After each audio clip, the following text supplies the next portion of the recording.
I've been reading recently Rudolf Steiner's work, How to Know Higher Worlds, and there have been a couple of very interesting things that he talks about, especially when it comes to the development of your spiritual organs, which he does mention a lot, these kind of spiritual organs. So we'll get into that. Um, and a lot of it is kind of about being kind. I noticed that a lot, and doing the right thing, but not doing it for yourself, and it ends up kind of do being good for you in the end anyway. So you are in the end doing it for yourself, but you shouldn't be doing it with ego. So we'll get kind of more in depth on what that is, how to do it, and so forth. Um, Now he says, and I'm paraphrasing, that every act of genuine warmth towards another human being develops a spiritual sense organ in you, like we mentioned before. That kindness isn't just a social virtue that you do for other people.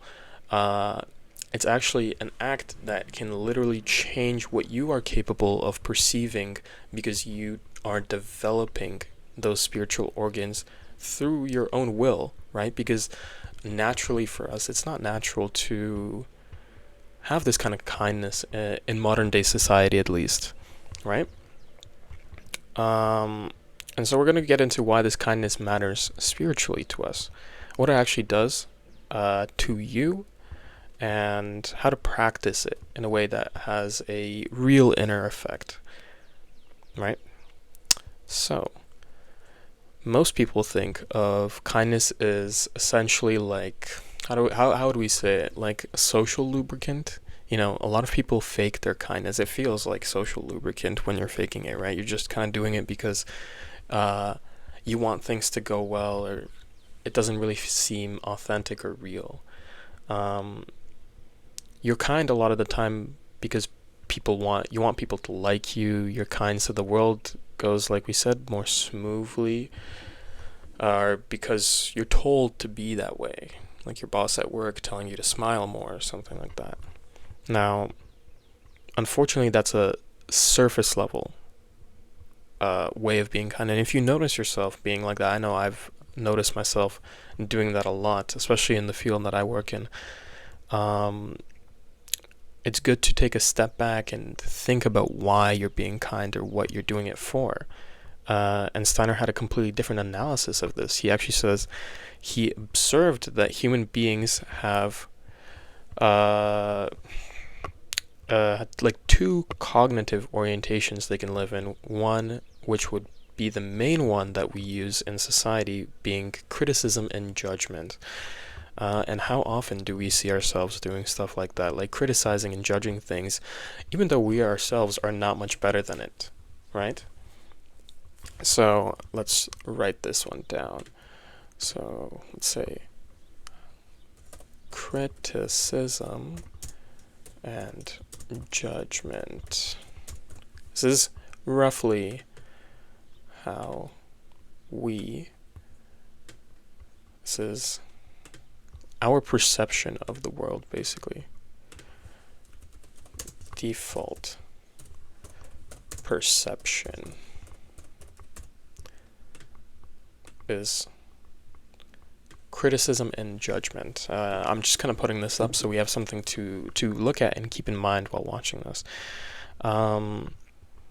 And when you look at it through that, you're constantly in a mode of assessing, seeing what's lacking, what should be different. It's like a very like corporate way of going around things, right?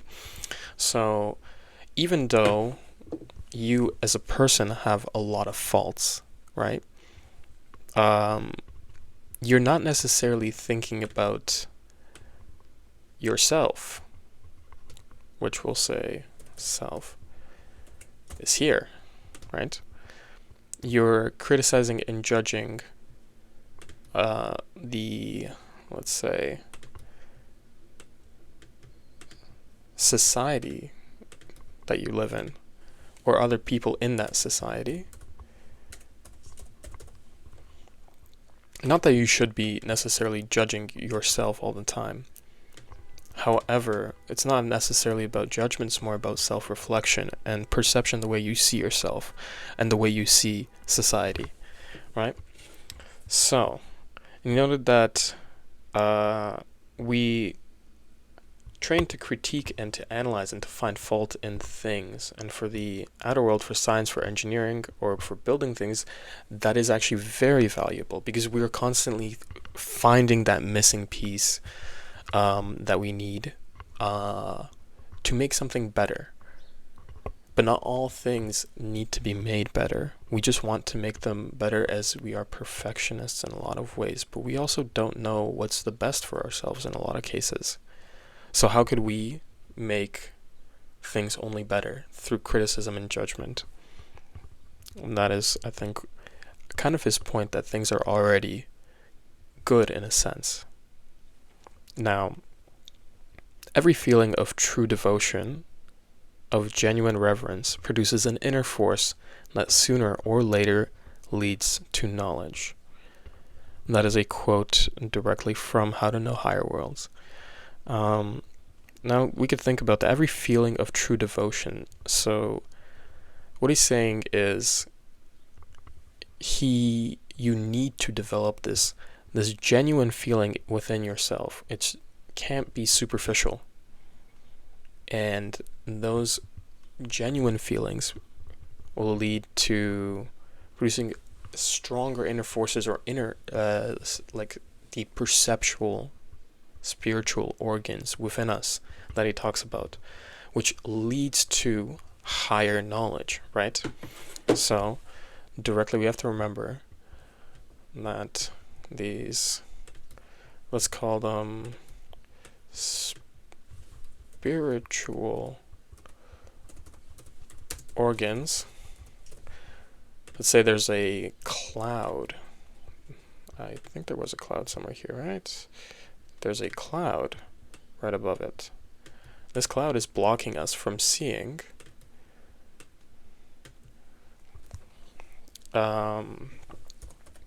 higher knowledge. I'm going to make this a little bigger so that, okay, there we go. Nice. So, we need to develop these spiritual organs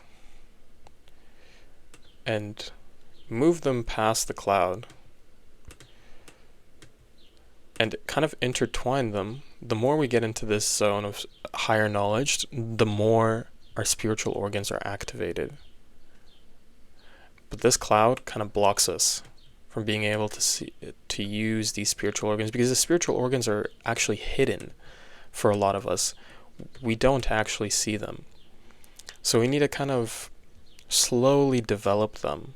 When you slowly develop them, this cloud disappears, and you get a direct kind of connection to this higher knowledge, the source, right? We all gather information from the source. Now,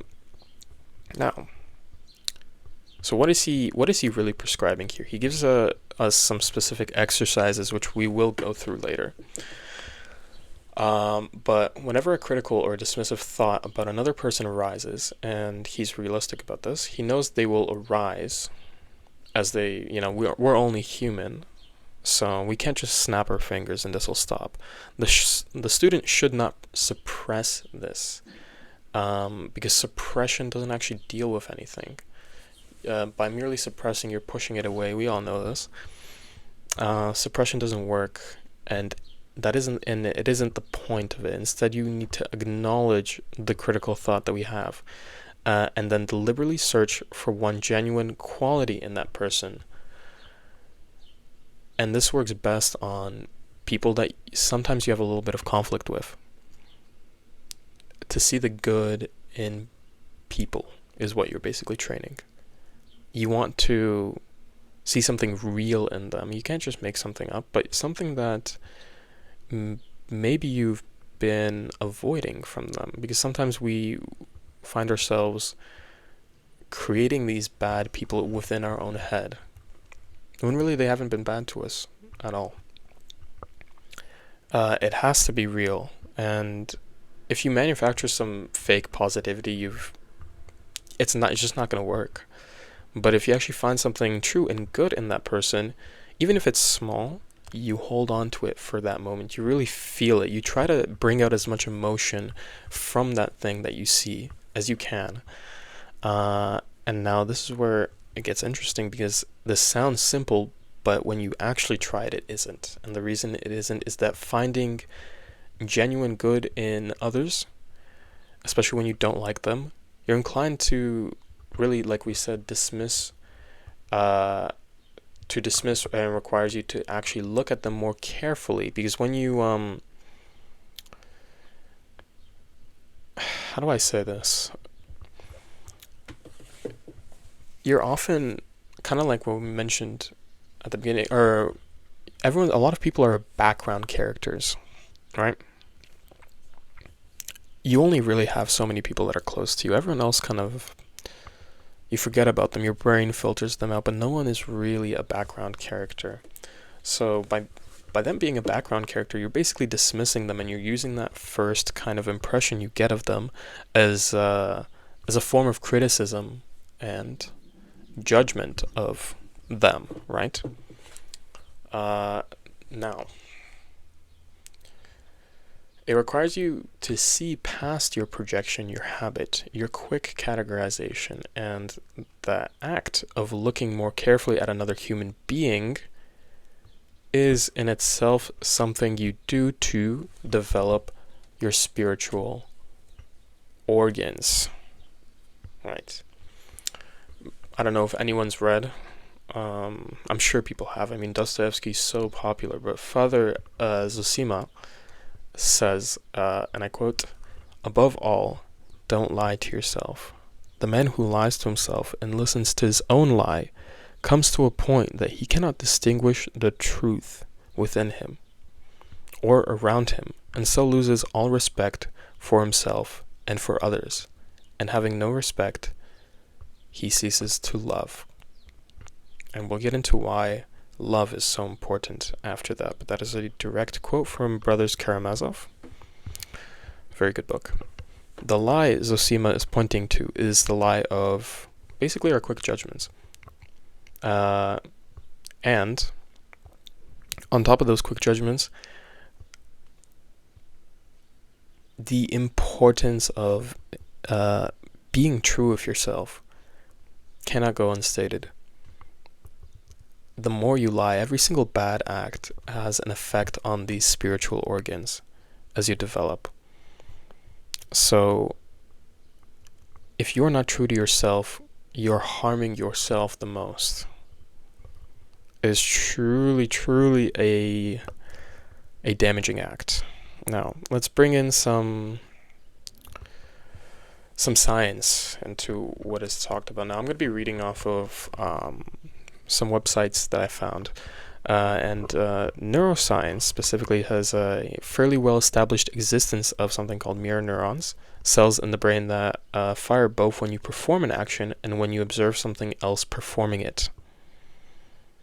So, essentially, your nervous system literally stimulates the inner states of other people when you pay close attention to them. When you give them your attention, you are affecting them. And they might not even realize it, but you are. What this means is that genuine attention, and that's a very key word there, genuine, to another person, is not metaphorically connecting you to them. It is actually connecting you to them in the real world. The boundary between self and other becomes, at the level of the brain function, genuinely transparent. Because you could tell that you're doing this when you develop your spiritual organs. And there's also something else I guess we could add that's more scientific. Is you could search this up for yourself, but the helper's high is what it's called. And documented release of endorphins and oxytocin in acts of genuine generosity and kindness are stimulated when you're doing these things. But more interesting than the feeling is what repeated kindness does to the nervous system over time. You see, you're kind of building like a structure, right? All these things, all these little habits, they let's see. You're kind of like deck of cards that you're stacking. And your mind over time, it just knows how to build this deck of cards.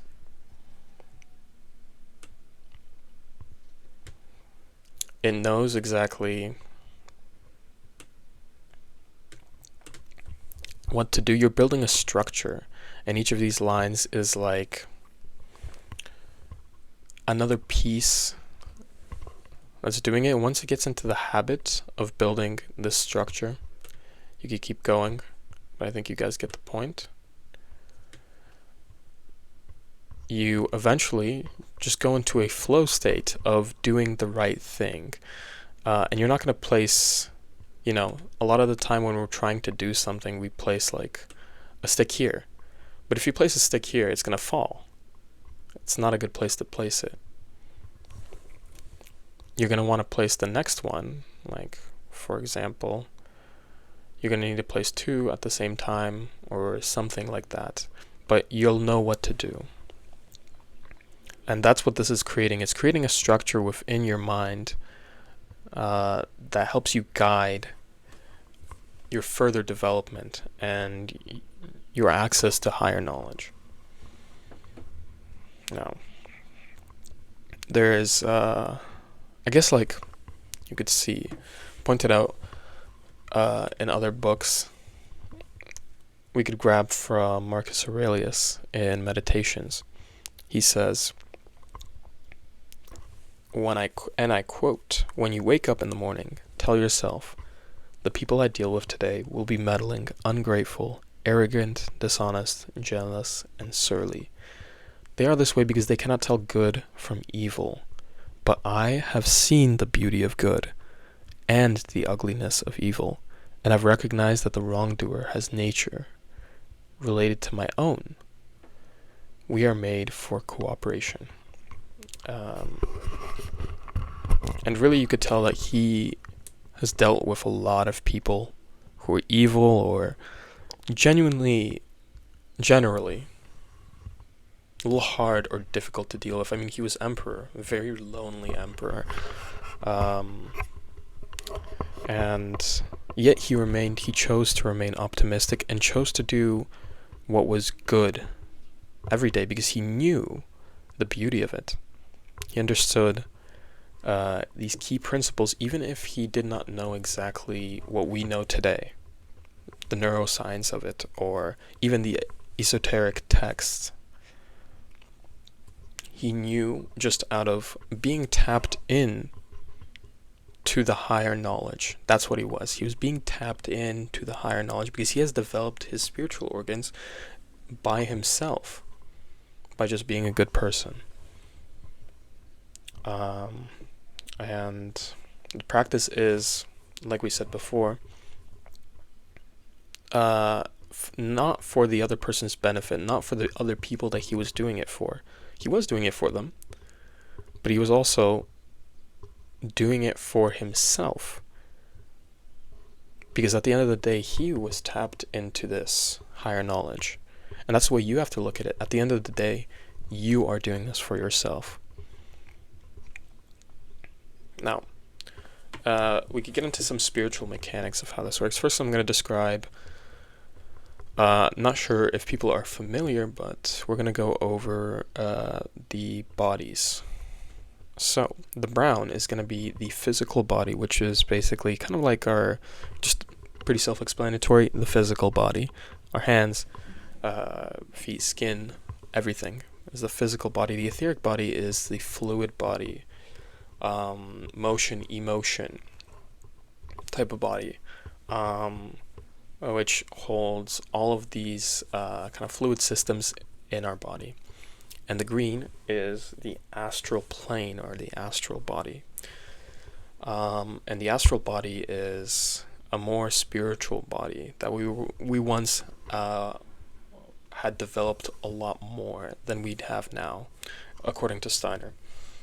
And it's the kind of body that connects us to, It's like the thoughts and emotion body. So it's very influenced by the outside world, for example. Just wanted to give you a quick rundown. This is usually what it looks like in most texts. You can see the physical body is the closest. The etheric body kind of shoots out a little bit more, and the astral body is the furthest out, as you could actually pick up certain, you could say, kind of influences from without.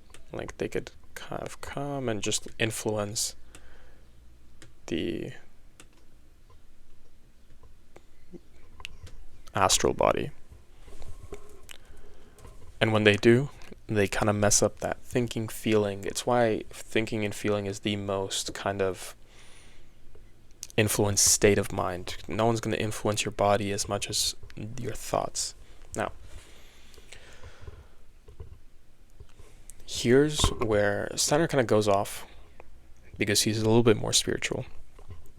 He proposes that the soul has what I mentioned before, the astral substance, or the astral body, and the stuff of emotional and desire life. And he argues that this substance is literally shaped by quality of our inner activity. So this astral body is shaped by the quality of our inner activity, of what we think, of what we feel, of how we make others what we do.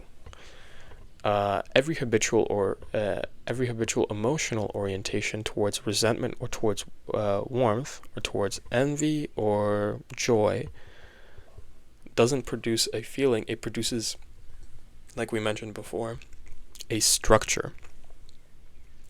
He says that the student who trains themselves to genuinely rejoice when others succeed, especially in areas where they themselves fall short, is developing an inner force that will eventually become an organ of spiritual perception, while the other person who habitually begrudges others' success is hardening something in their soul that will be eventually becoming a barrier that blocks them from further progression. And this connects to something C.S. Lewis wrote in The Four Loves. And Lewis describes what he calls need love and gift love. And I think we could kind of understand what that is, but basically need love is I love you because you give me something, and gift love is I love you and I want to give something to you from my love. My love is bountiful, my love is plenty. Have some. You want to share, you don't want to take. Now, gift love is the form of love that actually moves towards something divine because it mirrors the nature of God, a being who gives without needing return. God is always giving. God loves you, but he doesn't love you in the need love. He doesn't need things from you. He gifts it to you because he can. He's plentiful. Now, Steiner would recognize this immediately as well. As C.S. Lewis wrote, he didn't write this exact same thing, but they're both pointing to the same kind of inner movement, and the shift from a self-enclosed soul that relates to others purely through what they provide towards a soul that has developed enough inner substance to give freely, and in giving develops further substance. So by constantly giving, you are also becoming better. Now, how do we practice this? So, there are 3 basic exercises that we could start doing. The first one is seeking the good. Every time a critical or dismissive thought arises about another person, you don't suppress it, but you seek the opposite. You seek a genuinely good quality. You do this every single time for a sustained period of, however long you need to come up with that thought. While that thought arises, just kind of getting into the habit of seeking the good consistently throughout the day. The second would be, like we said before, joy in other people's progress. You want to look at this, especially when it's in an area where you feel kind of insecure about your own self, your own inadequacies. And you want to use that insecurity to feel something real, but it's hard to overcome it. And you want to find real joy in what the other person has succeeded in. The third is gratitude, which each evening maybe bring to mind 3 things for which genuine gratitude is possible, and ponder about them. But don't just ponder about them, genuinely feel the emotion you'd feel if you were experiencing that in real life. You want to trigger something in your mind. That's the only way to start building this platform, to start setting up this structure that we talked about. You need you need to actually change the chemistry in your brain. You need to activate something. That is the whole point.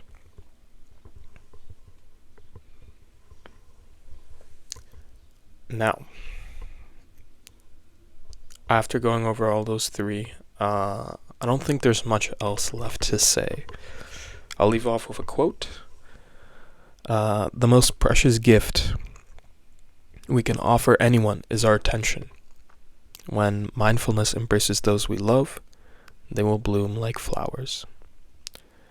This is from Thich Nhat Hanh. I might have mispronounced that, but nevertheless, I believe it was adequate to what we were learning. And I wish you guys all the best on your journey.